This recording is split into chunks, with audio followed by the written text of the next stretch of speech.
Assalamualaikum. 2026. Kenapa gitu? Di 2026 ini belum setengah tahun, tapi kasus-kasus pencabulan, pelecehan seksual yang dilakukan oleh oknum-oknum pemuka agama semakin terus terungkap. Di sisi lain ada bagusnya gitu. Ada bagusnya keungkap gitu. Banyak yang terungkap, banyak yang ketahuan gitu. Tapi di sisi lain ini membuktikan gitu, menunjukkan bahwa di balik tirai kesucian agama ternyata ada praktek-praktek yang menjijikan, yang dibaluti oleh kesucian, dibaluti oleh agama, dan beragam gitu, beragam. Ada yang sesama jenis, ada yang sama anak kecil, ada yang sama suami orang, istri orang. Itu kenapa gitu? Padahal kan mereka itu eh, ya dibekali dengan ilmu agama ya, tahu gitu ilmunya, tahu perlakuan seperti itu paling dilarang, itu sangat, itu termasuk dosa besar. Percuma kita banyak ilmu, banyak pengetahuan gitu, ilmu setinggi langit tapi tidak diamalkan, tidak dipraktekkan. Justru kan paling bahaya itu orang yang pintar tapi jahat, orang yang berilmu tapi tidak baik. Itu yang paling paling paling berbahaya daripada orang bodoh. Kalau orang bodoh jahat ya dia memang bodoh. Dan paling paling wah gitu kasus yang di Pekalongan itu. Jadi mungkin kalian bisa carilah kronologi lengkapnya gitu ya. Di sosmed kan pas banyak itu udah viral banget. Awalnya itu ada santriwati yang hamil, belum menikah. Dia lagi mondok dan sebetulnya itu bukan pondok, ternyata itu apa padepokan, bukan pondok pesantren. Dia itu ngaji lah di sana di tempat itu, belum pernah menikah. Nah tiba-tiba hamil. Hamil pas pulang ke orang tuanya bilang hamil, belum menikah, belum pernah melakukan seksual, hubungan seksual. Tapi tiba-tiba hamil karena bermimpi berhubungan dengan jin. Ya, maksudnya kalaupun mau menutupi, bukan bukan artinya kita menjudge korban ya, tapi lebih baik jujur gitu daripada menutupi, mencari cari alasan yang tidak masuk akal. Dan ya gak tahu kenapa gitu orang tuanya pun menerima alasan itu dan tidak mau mempermasalahkan, memperpanjang lah. Dia orang tuanya menganggap ini takdir dari Allah. Ya secara logika aja gitu ya. Orang bermimpi lalu tiba-tiba hamil. Bermimpi hubungan terus hamil tanpa berhubungan seksual secara langsung, secara nyata. Ya dia pikir mungkin Bunda Maria apa? Bunda Maria jelas mukjizat, yang dilahirkannya pun nabi. Itu salah satu mukjizat dari Allah untuk nabi. Lah ini dia kan bukan Bunda Maryam ya. Dan gak mungkin gitu kan anaknya nanti nabi gitu. Tapi gara-gara santriwati yang viral ini, akhirnya beberapa korban mau speak up. Dan terungkaplah si pimpinan padepokannya itu, si gurunya itu adalah pelakunya. Tapi kalau menurut berita yang saya baca, terakhir ternyata si santriwati yang hamil ini belum mau melaporkan si gurunya ini. Tidak sampai sana, masih ada lagi. Dan ketika dijemput nih, si gurunya ini dijemput oleh polisi, itu masih ada loh santri-santrinya yang cium tangan. Dia udah ditetapkan sebagai tersangka kasus pelecehan seksual dan korbannya nyampe 23 sampai 25 orang. dilakukan selama 12 tahun dimulai dari 2008 gitu, gak merasa ketipu gitu. Kalau kita kan orang yang berpikir normal gitu. Walaupun dia itu guru, tapi ketika ternyata dia melakukan hal yang tercela, ya kita tidak akan mendukung itu. Justru kan orang-orang seperti ini nih yang menyebabkan salah satu pendukung terbesar orang-orang oknum-oknum guru ini melakukan pencabulan, pelecehan seksual, karena ya ada dukungan. Bukan berarti mereka ini secara langsung mendukung si kiai melakukan atau si guru ini melakukan tindakan kejahatan. Tetapi ya gurunya itu merasa walaupun salah akan ada yang bela. Karena pengikutnya ini taklid buta. Dia ini gak mau tahu gitu gurunya mau salah mau benar, yang penting tetap aja didukung.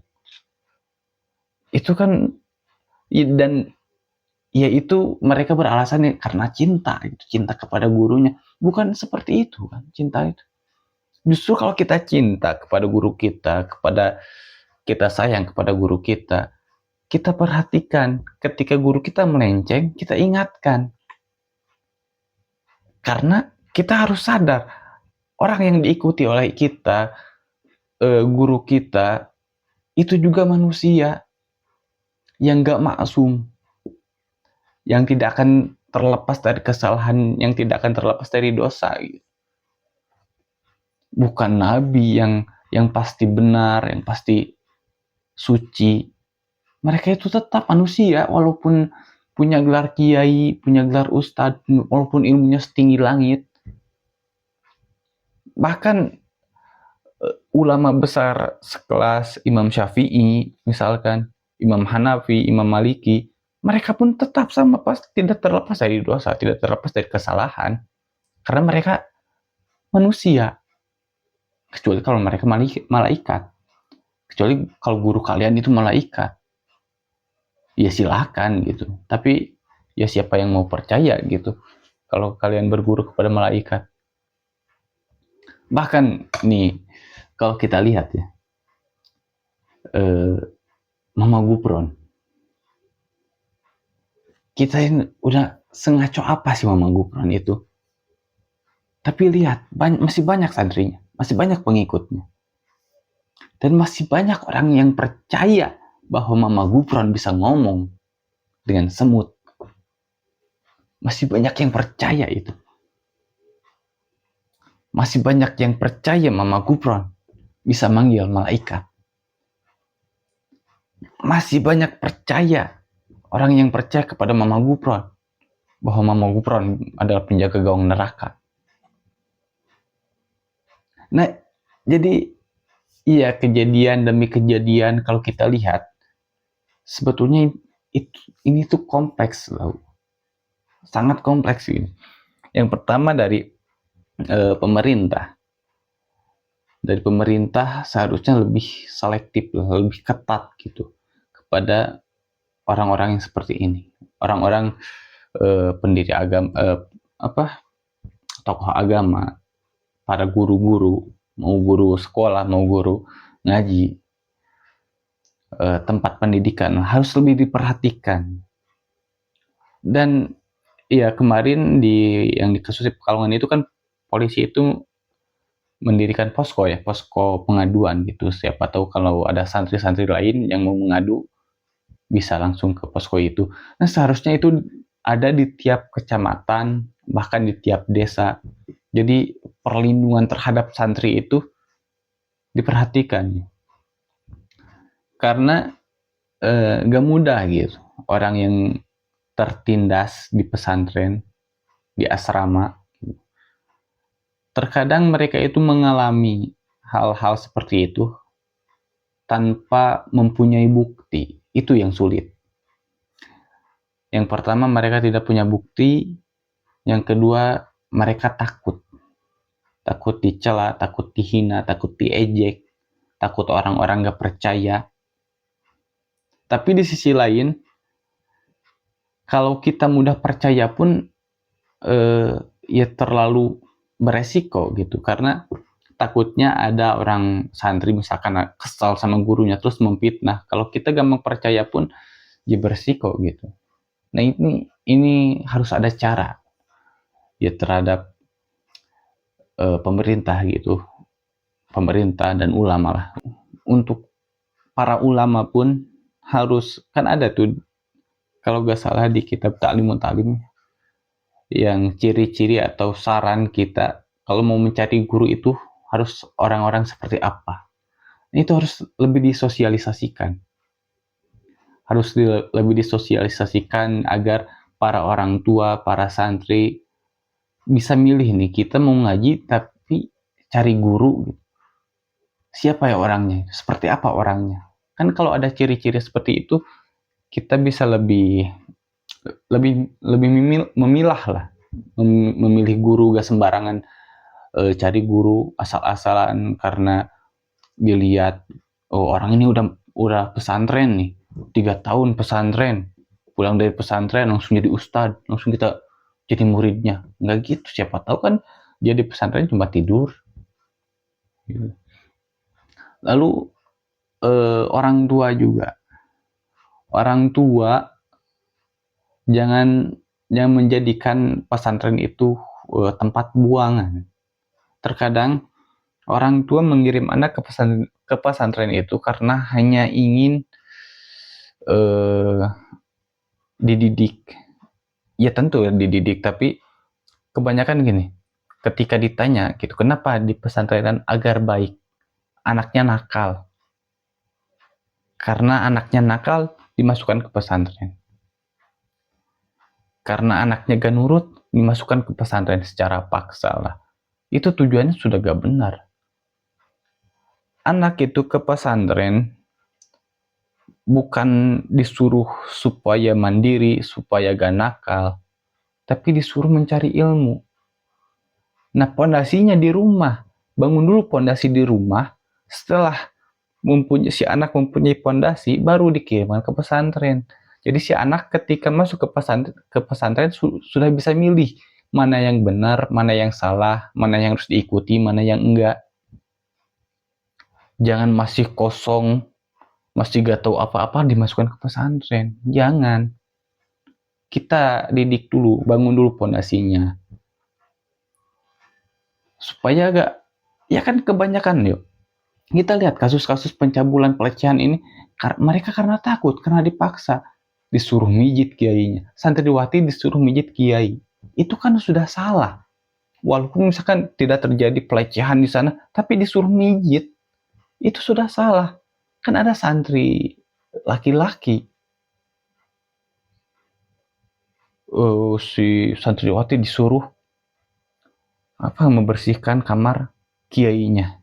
Di dalam kamar berdua dengan kiai. Itu kan udah salah. Tapi si santri apa? Gak bisa nolak. Kenapa? Karena takut. Seharusnya, tapi kalau santri itu, si anak itu dari rumah dikasih tahu dulu, dibangun dulu pondasinya. Nah, si anak itu nanti ketika disuruh seperti itu, dia akan berani nolak.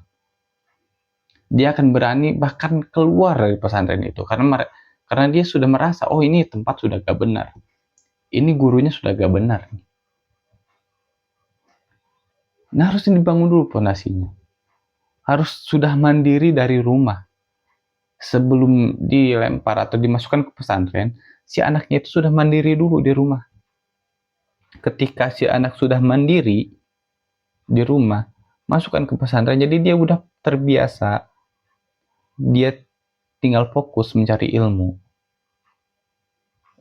Ini bukan ya kayak ngebuang anak gitu kan. Rata-rata kalau kita tanya kenapa ke pesantren, ya biar mandiri, biar gak nakal. Itu kan tujuan sudah salah. Kalau anak masih kecil, masih SD, dimasukkan ke pesantren, dia kan tetap gak tahu apa-apa. Kecuali kalau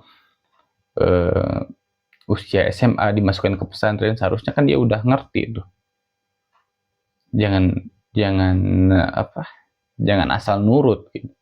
Memang di pesantren itu diajarkan adab kepada guru, harus mengikuti, harus nurut, tapi kan tetap mengikuti menurut yang tidak melanggar syariat. Kita harus mengikuti guru kita, menuruti apa kata guru kita ketika kita disuruh oleh guru kita, selama itu tidak melanggar syariat, selama itu masih dalam koridor syariat. Jangan sama guru, sama orang tua pun sama. Kita jangan asal nurut juga sama orang tua gitu. Bukan kita mau durhaka. Ketika kita disuruh nyuri sama orang tua, apa kita harus nurut? Ya enggak kan? Ya mungkin kedepannya semoga gitu ya, ini tidak terjadi lagi. Karena ya, dan nggak tahu kenapa gitu ya, orang-orang oknum-oknum ini, mereka itu tahu lama-lama gitu ngaji, bertahun-tahun ngaji, tapi dilakukan ya hanya untuk dilakukan hal seperti ini. Mereka tahu itu salah, mereka tahu itu dosa besar, tapi masih dilakukan. Ya mungkin itu aja untuk video kali ini. Semoga tidak terjadi lagi untuk kedepannya, dan ya sekali lagi gak bosan gitu untuk ngingatin para santri, jangan takut ketika mengalami sesuatu di pesantren, ketika ditindas, mau dilecehkan, dibully, jangan takut, lapor ke siapapun orang yang kita percayai. Dan sebisa mungkin, dan rata-rata sekarang di pesantren udah bisa bawa HP ya, sebisa mungkin apapun yang terjadi kita bisa membawa bukti lah, mempunyai bukti. Entah ketika misalkan ada kita mendapatkan tanda-tanda gak benar, entah itu sama guru kita atau sama teman kita, usahain video kayak atau rekam suara gitu. Setidaknya adalah satu bukti gitu untuk membuktikan atau memperkuat argumen kita nanti. Jangan lupa like dan subscribe. Sampai jumpa di video selanjutnya. Wassalamualaikum warahmatullahi wabarakatuh.